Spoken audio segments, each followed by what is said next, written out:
Hello friends, welcome on my YouTube channel psychology world. और आज हम बात करने वाले हैं DSSB EVGC काउंसलर एग्ज़ामिनेशन के पेपर एनालिसिस को डिस्कस करेंगे, जो एग्ज़ामिनेशन लिया गया 21 जून 2023 को।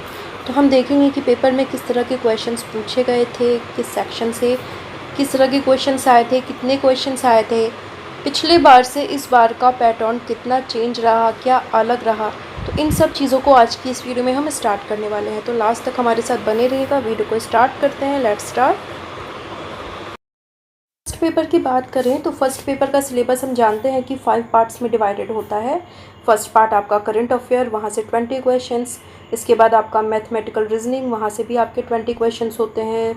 इसके बाद हिंदी से भी आपके 20 क्वेश्चंस, इंग्लिश से भी आपके 20 क्वेश्चंस और मैथ से भी आपके 20 क्वेश्चंस यहाँ पे देखे जाते हैं। यानी कि फर्स्ट पेपर से टोटल आपके 100 क्वेश्चंस पूछे जाते हैं।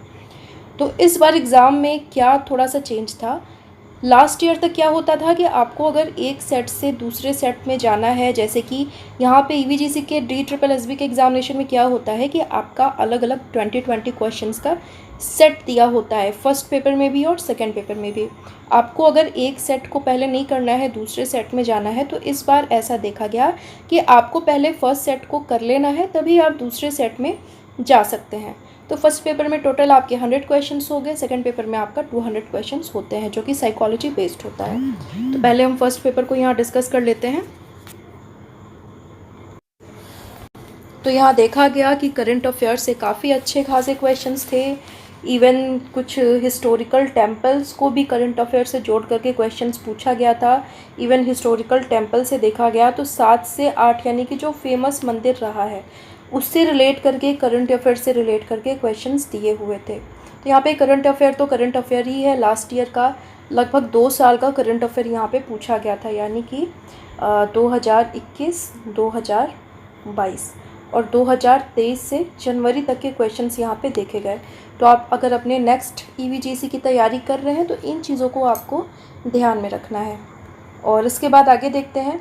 रीजनिंग में बेसिकली रीजनिंग के क्वेश्चंस आए थे। रीजनिंग, इंडियन रीजनिंग हम कह लें, आगमनात्मक, निगमनात्मक, स्टेटमेंट, कंक्लूजन के क्वेश्चंस देखे गए। यहाँ पे 3 से 4 क्वेश्चंस यहाँ पे देखे गए।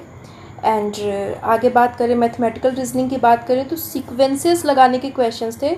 न्यूमेरिकल सीक्वेंसेस जो लगाना होता है 2, 4, 6, तो इसके बाद आगे क्या रहेगा, इस तरह के क्वेश्चंस 2 से 3 क्वेश्चंस यहाँ पे देखे गए। एंड न्यूमेरिकल रीजनिंग कई बार एक बॉक्स भी बना दिया जाता है, एंड आगे क्या होने वाला है, यहाँ पे इतना, यहाँ पे इतना, तो आगे क्या होने वाला है, इस तरह के क्वेश्चंस भी यहाँ पे 3 से 4 क्वेश्चन यहाँ पे देखे गए। सीक्वेंसेस वाले क्वेश्चंस भी देखे गए। अल्फ़ाबेटिकल रीजनिंग भी यहाँ पे देखी गई, यानी कि अगर मोहन को इस तरह से लिखते हैं तो सोहन को हम क्या लिखेंगे, इस तरह के क्वेश्चंस, अल्फ़ाबेटिकल रीजनिंग वाले क्वेश्चंस 3 से 4 क्वेश्चंस देखे गए। इसी में सीक्वेंस वाले क्वेश्चंस भी थे, इसी में आपका सीक्वेंस भी आ जाता है। तो बेसिकली जिन लोगों की रीजनिंग ठीक ठाक है उनके लिए क्वेश्चंस डिफ़िकल्ट नहीं थे, ठीक ठाक क्वेश्चंस थे। क्वेश्चंस का लेवल बहुत ज़्यादा हायर यहाँ पे नहीं था।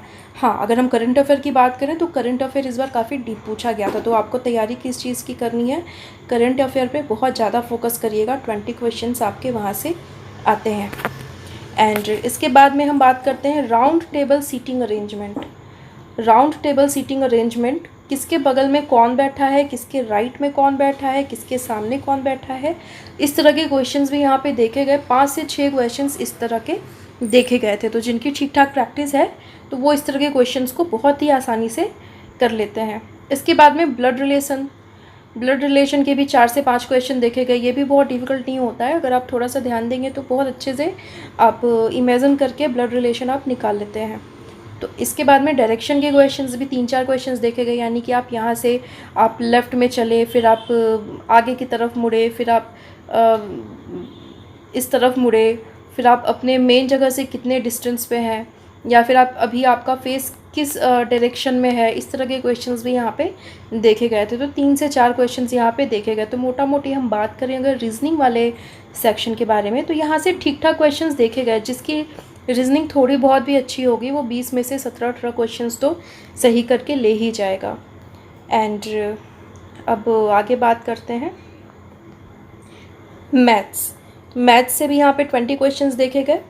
एंड थोड़ा सा ट्रिकी क्वेश्चन रहा यहाँ पे, थोड़ा सा टाइम टेकिंग क्वेश्चन रहा, क्योंकि यहाँ पे क्या है कि 300 क्वेश्चन के लिए आपको 3 घंटे का टाइम दिया जाता है, तो टाइम इम्पॉर्टेंट हो जाता है, एक इम्पॉर्टेंट फैक्टर हो जाता है। प्लस यहाँ पे नेगेटिव मार्किंग भी है, तो बिल्कुल अपने माइंड को एकदम कॉन्सेंट्रेट करके आपको यहाँ पे चीज़ें करनी होती हैं। तो प्रॉफिट लॉस से क्वेश्चन देखे गए, आयत, क्षेत्रफल, समानुपात, अनुपात, दशमलव, वर्गमूल से क्वेश्चंस देखे गए। थोड़े से ट्रिकी थे, टाइम टेकिंग थे, लेकिन जिसकी ठीक ठाक प्रैक्टिस है उनके लिए ये क्वेश्चंस बहुत ही सही थे, ठीक ठाक लेवल के थे। तो यहाँ से भी अगर मैथ जिनकी ठीक ठाक है तो उनके लिए, जैसा कैंडिडेट्स ने बताया, जितने कैंडिडेट्स एग्ज़ाम देकर के आए, जिनसे मेरी बात हुई, तो ठीक ठाक क्वेश्चंस थे। 14 से 15 क्वेश्चंस मैथ्स में भी वो सही करके ले जाएंगे। इसके बाद में हिंदी की हम बात करें तो हिंदी से यहाँ पे थोड़े से डीप क्वेश्चंस पूछे गए। अब तक अलंकार पूछा जाता था, इस बार अलंकार के भी सब टाइप्स पूछे गए और 3 से 4 क्वेश्चंस यहाँ पे पूछे गए। तो हिंदी थोड़ा सा यहाँ पे ट्रिकी कर दिया हुआ था, थोड़ा सा डिफ़िकल्ट कर दिया हुआ था। सेंटेंस करेक्शन जो कि हर बार ही आता है, 4 से 5 क्वेश्चन देखा गया। पैसेज दे दिया हुआ था, पैसेज ईजी सा पैसेज था, उससे 4 क्वेश्चंस थे। एंड समाज से भी 2-3 क्वेश्चन, समाज से भी सब टाइप्स पूछ लिया हुआ था। पर्यायवाची से भी 2-3 क्वेश्चंस थे। विलोम शब्द, वर्ड करेक्शन, शुद्ध वर्तनी क्या है, शुद्ध लैंग्वेज क्या है, इस तरह के क्वेश्चंस भी देखे गए। तद्भव तत्सम से भी क्वेश्चंस पूछे गए थे। मतलब मोटा मोटी हिंदी से भी एक मॉडरेट लेवल हम कह सकते हैं, मॉडरेट लेवल के क्वेश्चंस यहाँ पे 20 क्वेश्चंस पूछे गए थे। अगर हिंदी ठीक ठाक है, हिंदी मीडियम से हैं आप, तो बेसिकली 14-15 क्वेश्चंस तो आप कर ही सकते हैं। इंग्लिश की बात करें तो बेसिकली वही सारे क्वेश्चंस पूछे गए, जैसे सेंटेंस को करेक्ट करना, सेंटेंस को सही करना, इसके बाद आपके अपोजिट मीनिंग वाले वर्ड्स और आपके सिमिलर मीनिंग वाले वर्ड्स, इस तरह के क्वेश्चंस देखे गए। पैसे से भी क्वेश्चन देखा गया था। तो इंग्लिश पर जिसकी अच्छी पकड़ है उनके लिए इंग्लिश के क्वेश्चन डिफ़िकल्ट नहीं थे, लेकिन जो हिंदी मीडियम कैंडिडेट्स हैं उनके लिए इंग्लिश में थोड़ी सी परेशानी देखी गई है। तो मिला जुला करके फ़र्स्ट पेपर में इसी तरह के क्वेश्चंस थे और ऐसे ही क्वेश्चंस थे जैसा कि हर बार ही आता है। एंड अब थोड़ा सा आपने क्या है, क्योंकि कंपटीशन बढ़ रहा है, भीड़ इतनी ज़्यादा बढ़ रही है, तो थोड़े से ट्रिकी क्वेश्चंस को पूछा जा रहा है, घुमा फिरा कर के क्वेश्चन को पूछा जा रहा है। तो अगर आप नेक्स्ट वाले EVGC के लिए या फिर WCD के लिए आप अगर तैयारी कर रहे हैं तो मेरा सजेशन यही रहेगा कि जो भी पढ़िए, हिंदी या इंग्लिश का जो भी टॉपिक पढ़िए, रीजनिंग पढ़िए, मैथ पढ़िए, उसको बहुत डीपली करिए और जितनी प्रैक्टिस करेंगे उतना कम टाइम आपको लगेगा एग्जामिनेशन हॉल में चीज़ों को सॉल्व करने के लिए। तो कई बार ऐसा होता है कि एक ही क्वेश्चन पे बच्चे बहुत ज़्यादा फोकस कर देते हैं, मैथ निकाल रहे हैं तो मैथ ही निकाल रहे हैं, जिससे आगे के क्वेश्चन उनको जल्दी जल्दी करना होता है, तो फिर वहाँ पे टाइम उनका लैप्स हो जाता है। तो इस चीज़ का बिल्कुल आप ध्यान रखिए।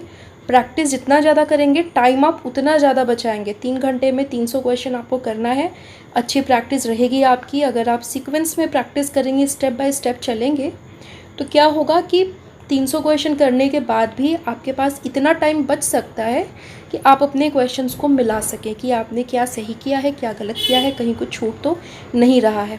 कई बार कैंडिडेट से ऐसे भी मिस्टेक हो जाती है कि वो टिक कर रहे हैं, उन्हें पता ही नहीं चला, लास्ट में सबमिट नहीं हुआ, सारे क्वेश्चन सबमिट नहीं हुए, रह गए। तो इन सब चीज़ों को ध्यान में रखने के लिए क्या है, टाइम पर बहुत ज़्यादा आपको टाइम मैनेजमेंट का ध्यान रखना है। तो बेसिकली यही सारी चीज़ें थी फर्स्ट पेपर में, और जल्दी हम बात करेंगे सेकंड पेपर के बारे में भी, उस पर भी मैं वीडियो अपलोड करूँगी। तो आज के लिए इतना ही। एक चीज़ और, अगर आप में से किन्हीं कैंडिडेट का एक्सपीरियंस हो इस एग्ज़ामिनेशन का और यहाँ पे जितने टॉपिक्स मैंने बताए, अगर इसमें से कुछ छूट रहा हो तो आप प्लीज़ मुझे कमेंट करके बताइएगा, नेक्स्ट वीडियो में मैं उसको इंक्लूड करूँगी। और एक चीज़ और मैं बता दूं कि DSSB काउंसलर के क्लासेस, मेरे ऑनलाइन क्लासेस अवेलेबल हैं। अगर आप ज्वाइन करना चाहते हैं तो नीचे दिए गए नंबर पर मुझसे कॉन्टैक्ट कर सकते हैं। सो आज के लिए इतना ही। Thank you so much.